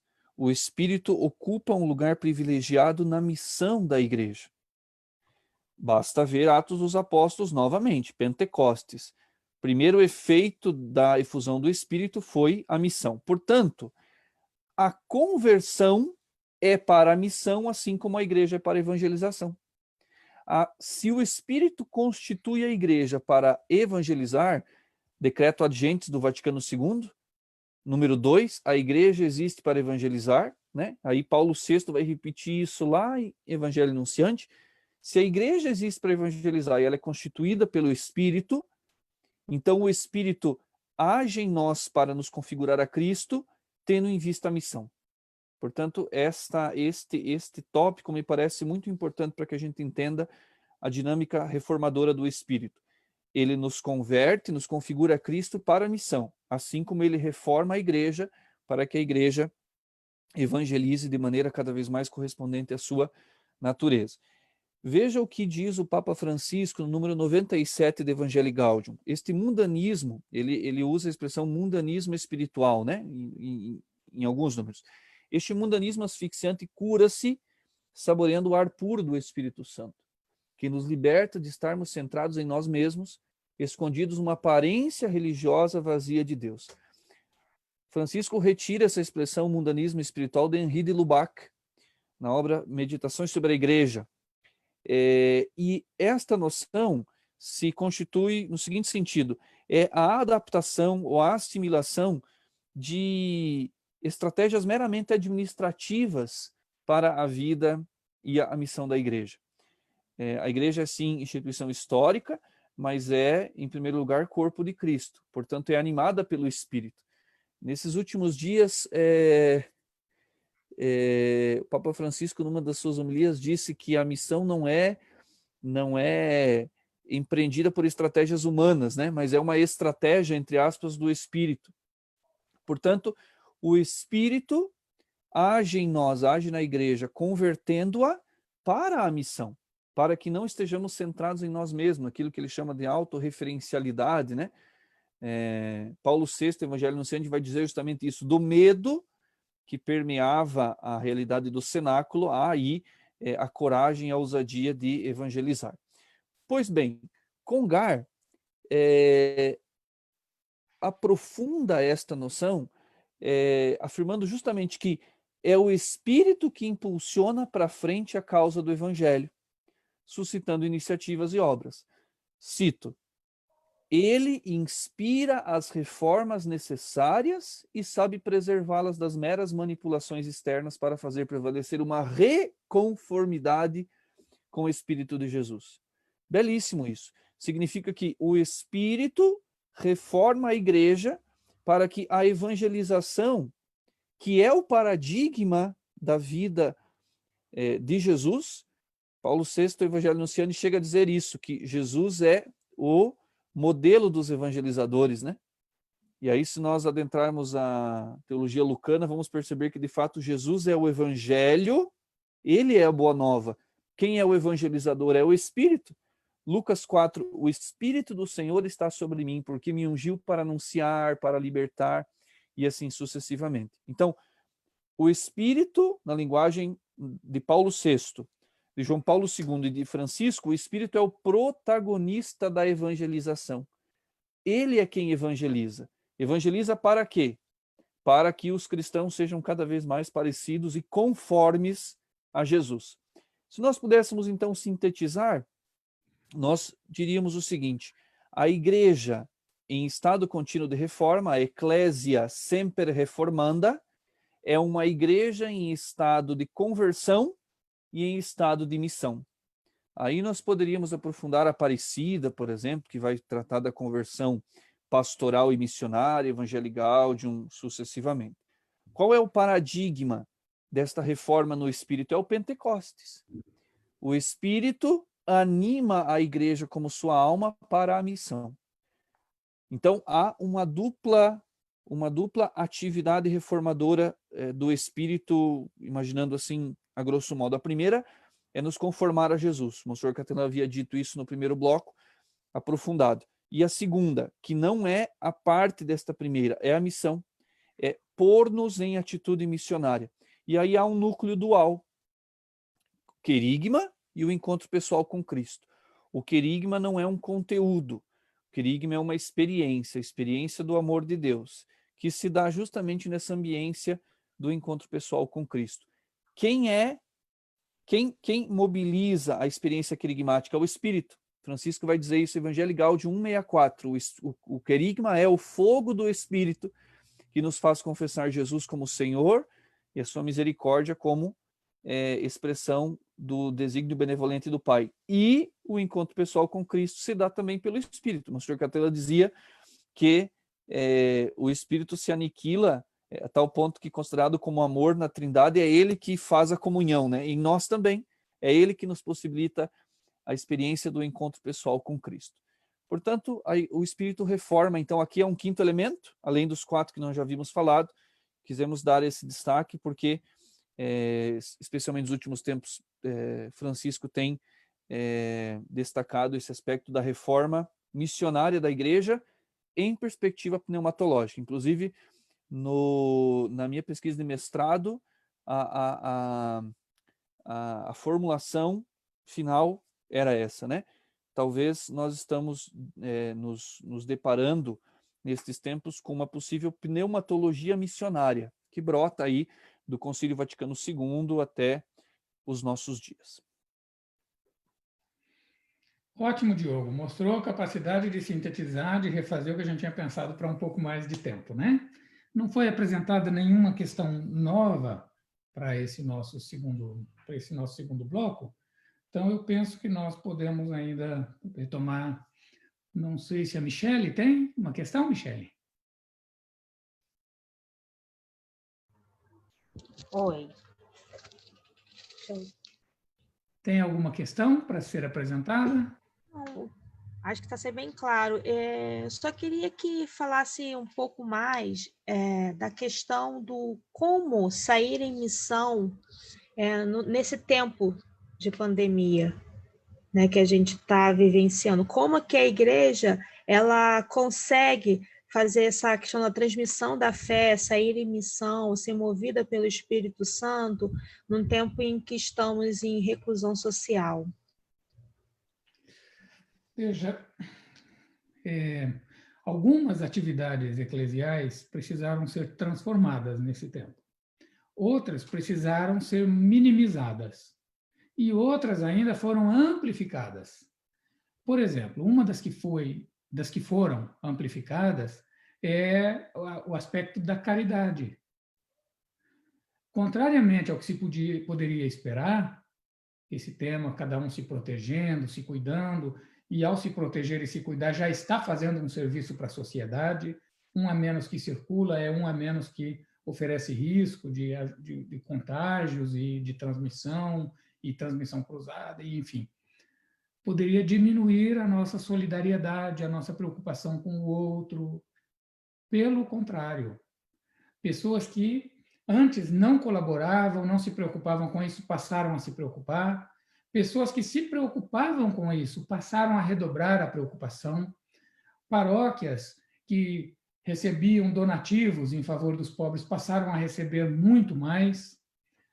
Tem um amigo meu, um empresário do ramo do entretenimento, que é um dos ramos mais atingidos nesse momento da pandemia, ele trabalha justamente com produção de eventos para grandes empresas, pois ele, caindo drasticamente a receita para perto do zero, da reserva, decidiu colaborar ainda mais e semanalmente está doando num determinado projeto 1.000 quentinhas.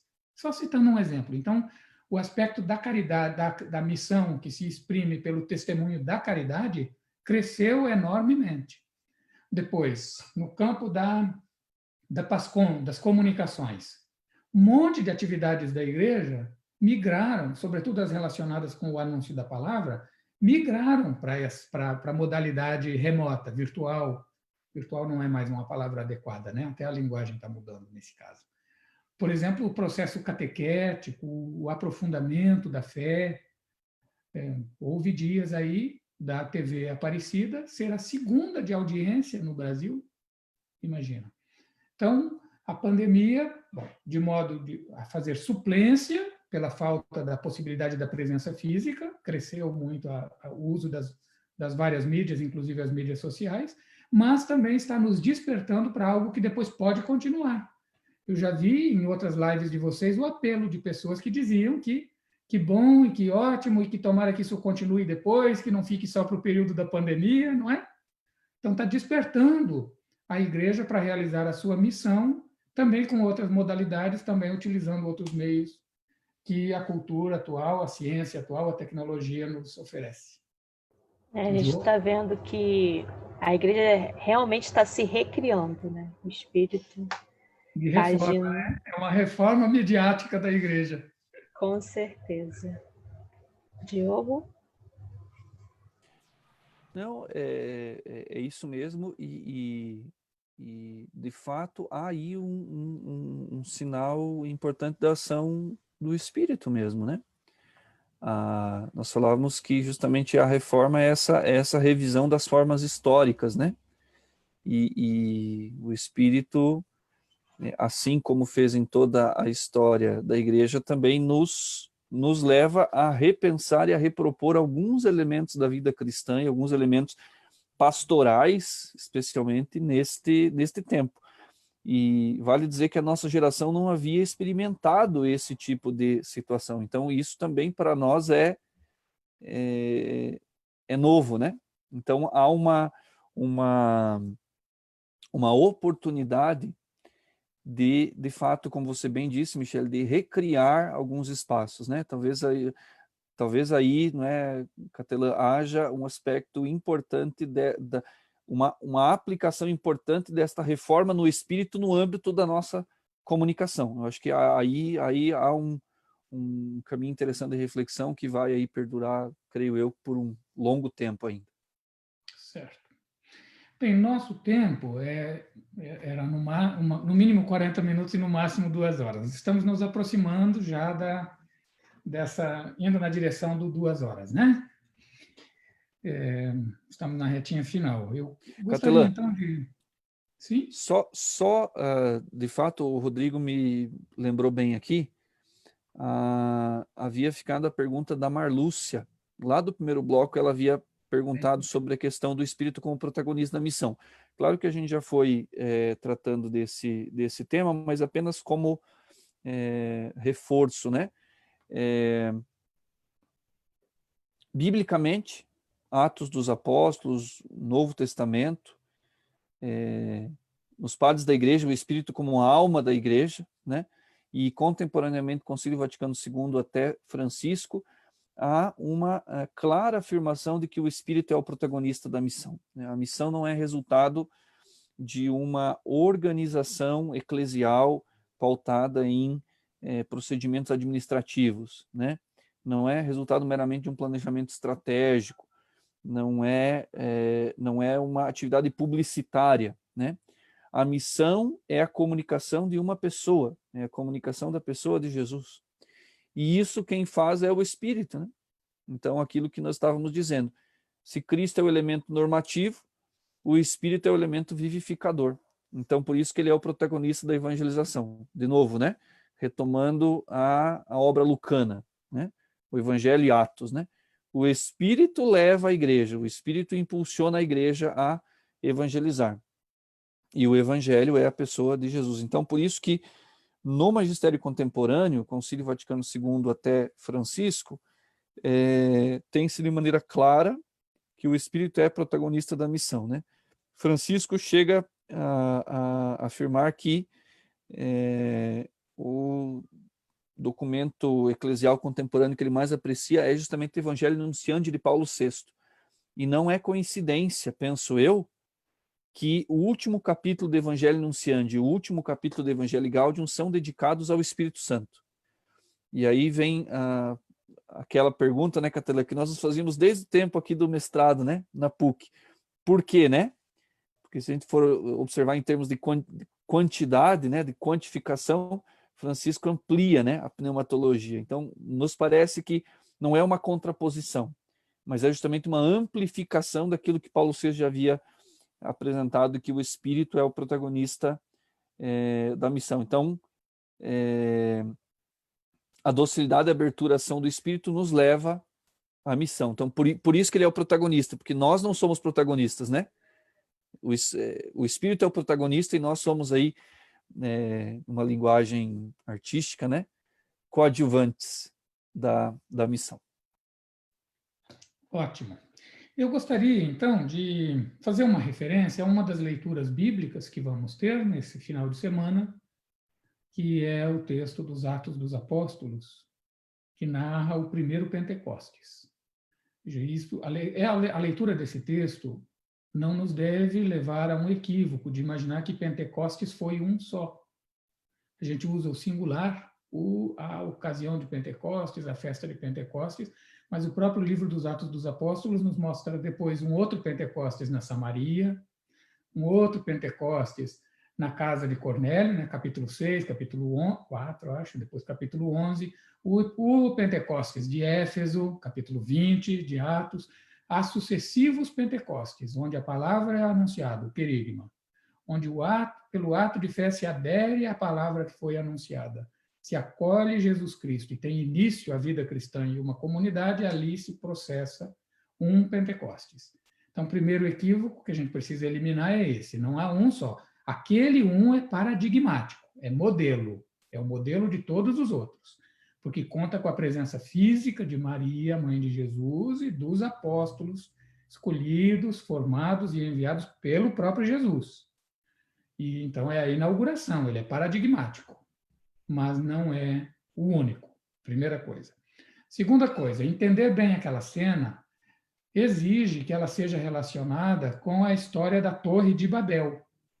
Na Torre de Babel, as pessoas estavam reunidas e decidiram construir uma torre que chegasse ao céu, desejo de Deus, até aí tudo bem, o desejo de Deus está em todos os corações, mas eles desejam chegar a Deus por obra de suas mãos. E nos diz o livro do Gênesis que queriam construir para si um nome. 11:4 do Gênesis. Um nome. Em termos bíblicos, quando se fala nome, se lembra do tetragrama sagrado, que o judeu nem pronuncia. Diz no lugar o Senhor. Construir para si um nome significa arvorar-se direitos divinos. Mesma coisa de Adão e Eva no paraíso. Seremos como deuses. A serpente falou, eles acreditaram. Seremos como deuses. Fazer para si um nome. E aquilo foi que gerou a confusão deles e eles se dispersaram. E o fundamento da dispersão foi a língua, a divisão dos idiomas, segundo o texto. Então, o livro dos Atos, no capítulo 2, começa a dizer que os discípulos estavam, eles já reunidos. Depois, o Espírito Santo desce, um dos elementos é em forma de línguas de fogo. Depois eles falam na língua deles. E os outros os ouvem em suas línguas. Então, um dos elementos do Espírito que gera comunhão, que reúne, reunião, assembleia, igreja, Espírito que cria igreja, é a possibilidade de falar uma língua, que é a língua do amor, que é a língua da caridade, que se manifesta primeiramente no dom do Santo Evangelho. Depois, o outro texto bíblico que precisa ser levado em conta para entender o episódio é que se tratava da festa de Pentecostes judaica, que era a que completava a saída do Êxodo.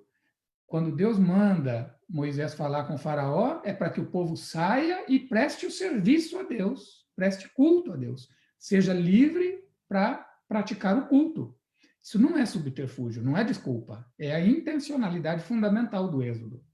Então, depois de peregrinar os 40 dias, todo o período lá, até chegar no começo do terceiro mês, no Sinai, recebem a lei. Então, a festa judaica de Pentecostes comemorava o dom da lei, como caminho que leva a Deus e mantém na aliança. Fazendo a efusão do Espírito Santo nesse dia, em lugar de uma lei escrita exteriormente, ganhamos a lei escrita no coração, conforme as profecias. Pedro cita Joel, por exemplo, no discurso. Então, é a festa da lei judaica, a festa do Espírito Santo. Carta aos Gálatas, onde está o Espírito de Deus, aí está a liberdade. A lei é propedêutica, é preparatória. Agora nós agimos no conhecimento de Deus, seguindo lei, evidentemente, mas não é ela a nossa mestra fundamental. Então, a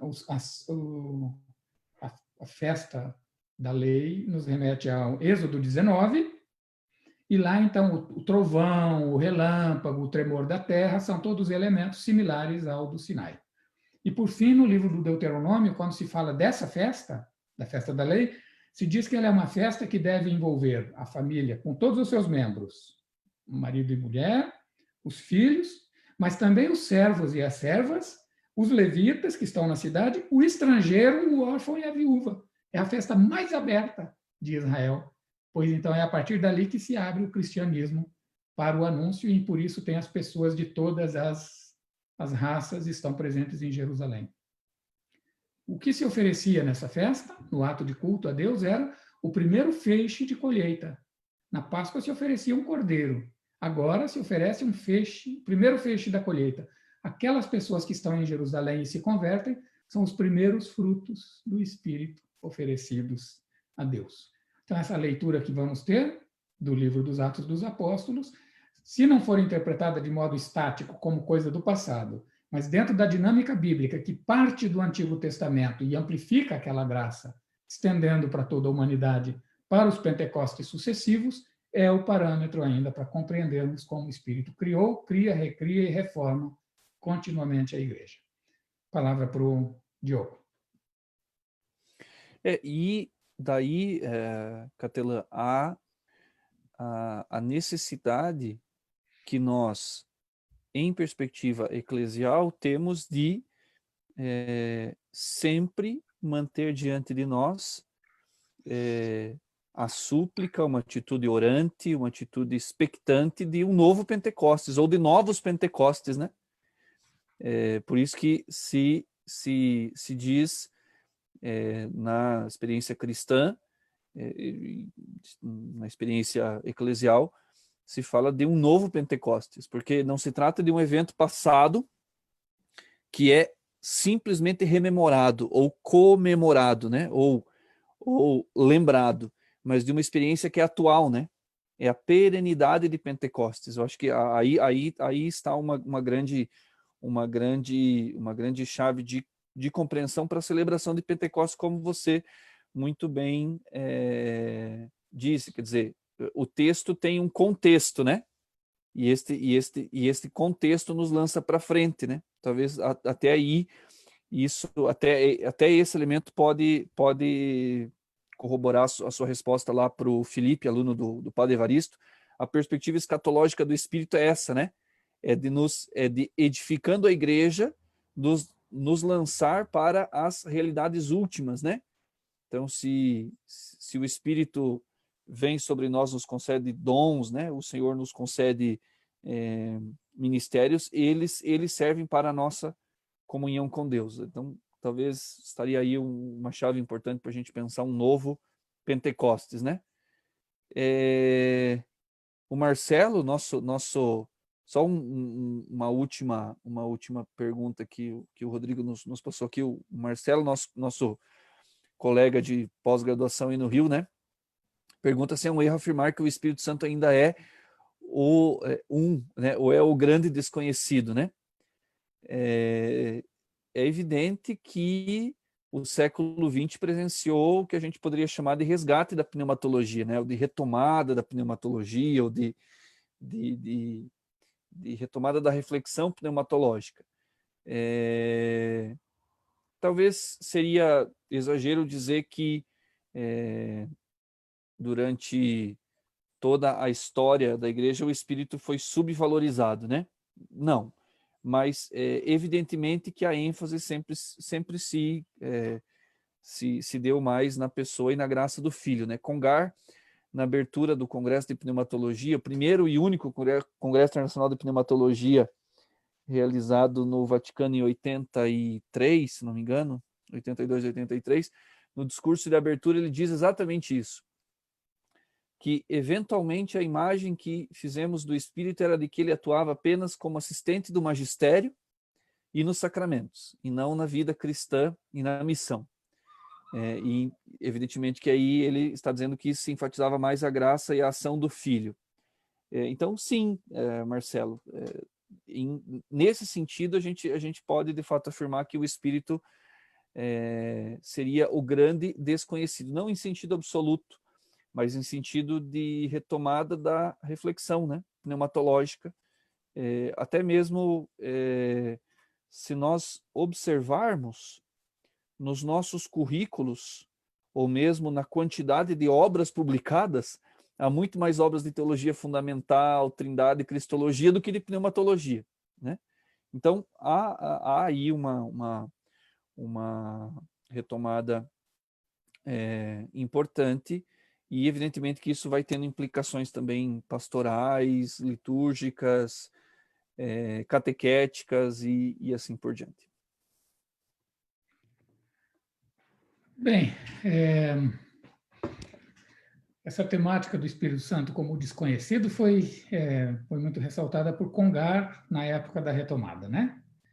De um certo modo, por mais que a gente tenha um crescimento dos estudos, das publicações, das reflexões sobre o Espírito Santo, tem um aspecto dele que continuará sendo para nós o mais misterioso, justamente pelo fato de que na encarnação Jesus se visibilizou, entrou na história, marcou definitivamente, e o Espírito Santo permanece como um elemento puramente espiritual que frutifica por meio da igreja, dos cristãos e fora da estrutura eclesial, por todas as pessoas de boa vontade. Ele sempre permanecerá como o vento, que se pode ver o efeito, mas não vê-lo diretamente. Então, é da natureza dele, esse ser que vai permanecer de um certo modo desconhecido e, por isso mesmo, muito mais com maiores possibilidades de atuação em ambientes que não seriam permeáveis, por exemplo, à presença explícita de Cristo. Estou falando de outros contextos religiosos, de outras culturas marcadas fortemente por outras religiões. Eu penso que podemos caminhar para a conclusão. Não sei, a Michele poderia ter uma palavra conclusiva, ela tem coordenado esses eventos, tem bastante traquejo de contato com o nosso público, embora hoje tem vários que entraram por causa do Diogo, por causa de me conhecerem, de terem alguma relação comigo, mas tem também o público fiel dessas lives, então acho que a Michele pode ter uma palavra, depois o Diogo pode dar as palavras conclusivas dele, e eu vou concluir então com uma oração de encerramento. Michele. Para a gente poder estar finalizando, como já foi falado várias vezes, que agora, esse fim de semana, nós teremos a solenidade de Pentecostes. Como na Semana Santa, o nosso cardeal, Dom Rani, ele pediu para que cada dia tivesse um símbolo, a gente pode estar pensando em algum símbolo para usar nessa solenidade? Eu conversei, inclusive, com o Dom Rani a respeito disso. A equipe pastoral não tinha ainda discutido, ele até estava discutindo sugestões. O pensamento é utilizar o símbolo que foi usado na Vigília Pascal. Depois da celebração da Vigília Pascal, as pessoas nas sacadas ou na porta de casa, numa janela, foi convidada a acender uma lanterna, evitar velas para evitar perigo de algum fogo, né? Então, usar lanternas, e na Páscoa era um canto, porque ele vive, um canto cristológico. E dessa vez a Arquidiocese parece que vai orientar um canto pneumatológico, mas deve ser divulgado nas mídias da Arquidiocese. Então, mas o símbolo seria a luz, novamente. Assim como a ressurreição de Cristo iluminou a história, fez um marco divisor, o Espírito Santo continua iluminando a história humana em todos os seus ambientes. É um bom símbolo, não é? Com certeza. Bom, sim. Diogo? Finalizando, uma vez mais, agradecendo a Michele, ao Rodrigo,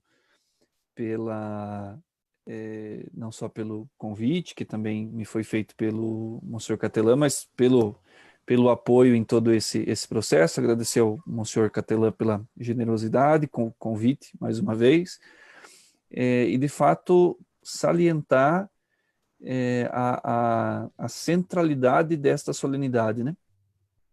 Que implica como eu havia dito, esta súplica por uma nova efusão do Espírito, né? Nós, quando dizemos efusão, né? Por vezes é uma palavra que a gente não compreende bem, mas bem a grosso modo, né? De maneira bem simplória, é aquilo que vem de dentro para fora, né? Efusão. Então, aquele Espírito que a gente recebeu no batismo, ele frutifica numa vida conforme a vida de Jesus, né? Então, é aquilo que a gente espera como experiência, de fato, do Espírito neste tempo. Só queria fazer um convite. Dada essa situação de pandemia, dada esta situação de distanciamento social e dada também, dado o contexto da Semana de Oração pela Unidade dos Cristãos, católicos e evangélicos de experiência pentecostal, alguns grupos, né? Missão Somos Um, o CARIS, que agora foi aquele novo serviço instituído pelo Papa Francisco como Serviço Internacional da Renovação Carismática, o Em Cristos, que é uma plataforma ecumênica, a RCC Brasil e algumas outras instituições organizaram uma celebração de Pentecostes com católicos e evangélicos, que vai ao ar no Facebook, domingo, às 9 horas da manhã. Então, enfim, dada essa situação de distanciamento, estamos ainda impossibilitados, ou pelo menos a maioria, né, de estarmos fisicamente presentes nas nossas comunidades para a celebração da missa, ou mesmo estarmos juntos.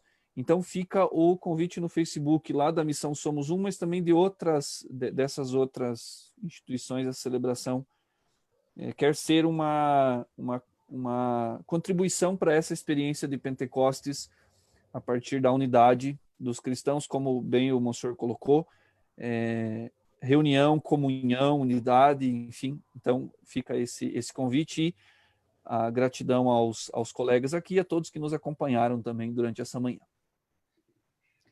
Então, eu agradeço pelo convite que me foi feito, Michele, Rodrigo, o pessoal que coordena o projeto das lives, da Iniciação Teológica à Distância.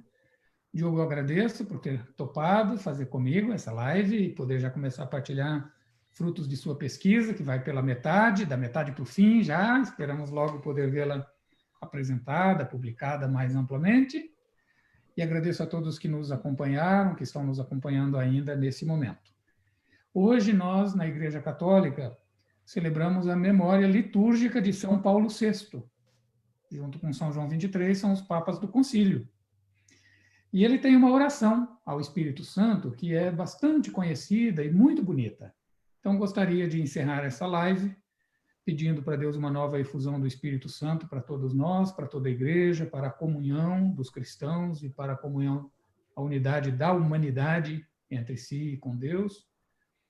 Pedir a graça de que a vivência dos desafios próprios desse momento de pandemia universal, do coronavírus, nos desperte para os valores mais profundos e significativos da nossa condição humana e também da nossa fé cristã, e que a retomada desses valores possa significar realmente um recomeço de tantas coisas que não iam bem, que não vão bem. Então vamos a essa oração final. Ó Espírito Santo, dai-me um coração grande, aberto à vossa silenciosa e forte palavra inspiradora, fechado a todas as ambições mesquinhas, alheio a qualquer desprezível competição humana, compenetrado do sentido da Santa Igreja. Um coração grande, desejoso de se tornar semelhante ao coração do Senhor Jesus. Ó Espírito Santo, dai-me um coração grande e forte, para amar a todos, servir a todos, sofrer por todos. Um coração grande e forte para superar as provações, o tédio, o cansaço, a desilusão, a ofensa. Dai-me um coração grande, forte e constante, até o sacrifício, quando for necessário. Um coração cuja felicidade é palpitar com o coração de Cristo e cumprir humilde, fiel e vigorosamente a vontade do Pai. Amém. Muito obrigado. Amém. Eu que agradeço a sua colaboração, o senhor capelão, ao Diogo também, também ao meu companheiro de trabalho, que é o Rodrigo. E a você que nos assistiu, você gostou da nossa live? Já estamos vendo aqui vários comentários que adoraram a reflexão feita pelo Diogo, pelo Monsenhor Capelão. Na próxima sexta-feira, a gente vai ter uma nova convidada, que será a Carla Oliveira, que vai falar sobre as boas práticas ambientais para um mundo sustentável.